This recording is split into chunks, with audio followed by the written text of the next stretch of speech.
The Iranian approach has been both measured and intelligent because it focuses on exposing a reality that many Americans are simply not being shown.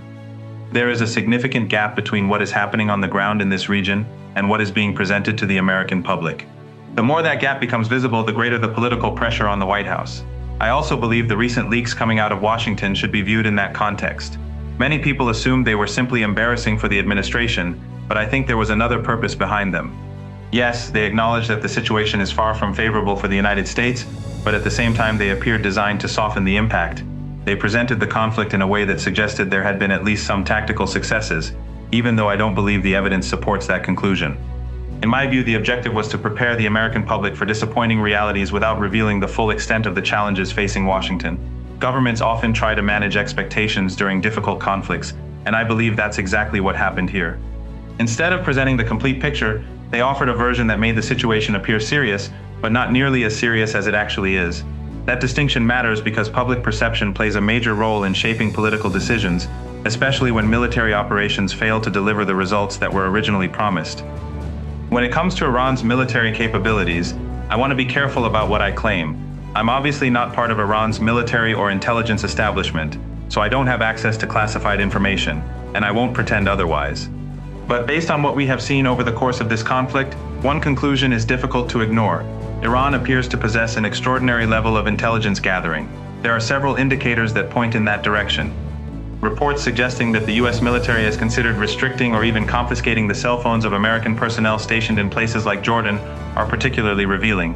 If such measures are being discussed, it suggests there is genuine concern that information stored on or transmitted through those devices could be exploited by Iran or by resistance groups operating in the region. That doesn't necessarily tell us exactly how Iran gathers intelligence, but it does show that Washington believes there are vulnerabilities worth addressing. In modern warfare, information is often just as valuable as firepower. Knowing where assets are located, how forces move, and when operations are planned can dramatically change the outcome of military engagements. Whether that intelligence comes from advanced surveillance capabilities, cyber operations, regional networks, or other sources, I cannot say with certainty. What I can say is that the results on the battlefield strongly suggest Iran has developed a remarkably effective intelligence capability. The precision we've witnessed over the course of this conflict is difficult to explain without assuming that Iran has access to highly accurate and timely information. There are several possible explanations for how that intelligence is obtained. It could involve satellite capabilities, sophisticated electronic surveillance, or information extracted from digital devices such as mobile phones. It could also come from the extensive network of relationships that Iran has built across the region over many years. None of these possibilities can be confirmed publicly, but each of them could contribute to the level of precision we have been witnessing. It's also important to recognize that Iran has long-standing ties with people and organizations throughout the Middle East. Those relationships naturally create channels through which valuable information can be shared. In any conflict, intelligence is rarely the product of a single source. It's usually the result of multiple streams of information being collected, verified, and analyzed together. I also wouldn't dismiss the possibility that useful information could come from individuals connected to American military operations, whether directly or indirectly. Large military organizations are never completely insulated from information leaks, especially during prolonged conflicts involving thousands of personnel across multiple countries. That doesn't necessarily imply espionage in the traditional sense, but it does highlight how difficult it is to keep sensitive information completely secure in today's interconnected world. The reality is that modern warfare is no longer decided by military strength alone. Intelligence has become one of the most decisive factors on the battlefield. The side that understands its opponent better, processes information faster, and acts on that intelligence more effectively often gains a significant advantage, even against a far more powerful military force. When I look at the results over the past 2.5 weeks of fighting, what stands out most is the remarkable accuracy of Iran's targeting. That level of precision is difficult to overlook. In fact, I would argue it has been even more impressive than what we witnessed during the previous conflict only a few months ago. This isn't a comparison with events from years ago. We're talking about a conflict that ended less than 4 months earlier, yet Iran's operational performance appears to have improved significantly in a very short period of time. That kind of rapid improvement doesn't happen by chance. It usually reflects better planning, better coordination, and most importantly, better intelligence. Precision targeting depends on knowing exactly where to strike, when to strike, and which targets will have the greatest strategic impact. Without reliable information, achieving that level of consistency would be extremely difficult. This is why I believe Iran's intelligence capabilities deserve far more attention than they often receive. Military technology is important, but technology alone cannot explain repeated successful strikes. Accurate intelligence transforms military capability into effective military action.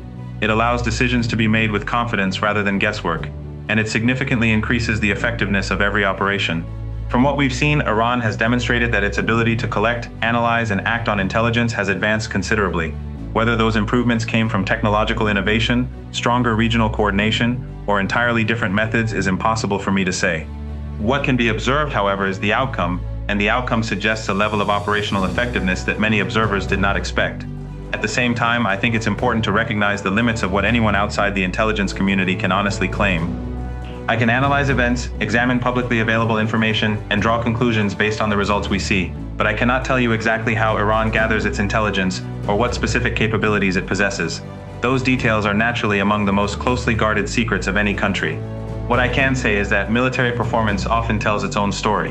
When a country repeatedly demonstrates accurate targeting, responds quickly to changing conditions, and continues to strike strategically important objectives with consistency, it strongly suggests that its intelligence network is functioning at a very high level. Success on that scale is rarely accidental.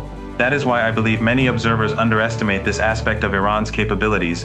Discussions often focus on missiles, drones, or other military hardware, but those systems are only as effective as the information guiding them. Intelligence is what allows military assets to be used with precision, rather than simply with force. Ultimately, I don't claim to know the exact methods Iran uses, and I wouldn't expect those methods to be made public. But judging by what we've witnessed on the battlefield, it's clear that Iran has developed an intelligence capability that is both sophisticated and highly effective. Whether that comes from technology, regional cooperation, human intelligence, or a combination of all three, the exact source remains unknown. What is undeniable is the result, and those results have become increasingly difficult for Iran's adversaries to ignore. Another point that deserves attention is that intelligence is not something that can be built overnight. Capabilities like these are the product of years of investment, careful planning, and continuous adaptation. Every conflict teaches valuable lessons, and countries that learn quickly become much more effective in the next confrontation.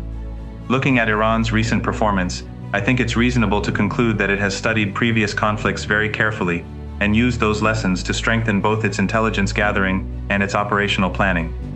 It's also important to understand that intelligence is about much more than locating military targets. It involves anticipating your opponent's decisions, understanding how they think, identifying their vulnerabilities, and reacting before they do. When that process works well, it creates a significant strategic advantage. A military force with accurate intelligence can often achieve results that appear disproportionate to its size because it is making informed decisions instead of relying on assumptions. That, in my view, tells us far more about Iran's evolving capabilities than simply counting the number of missiles or drones that were launched.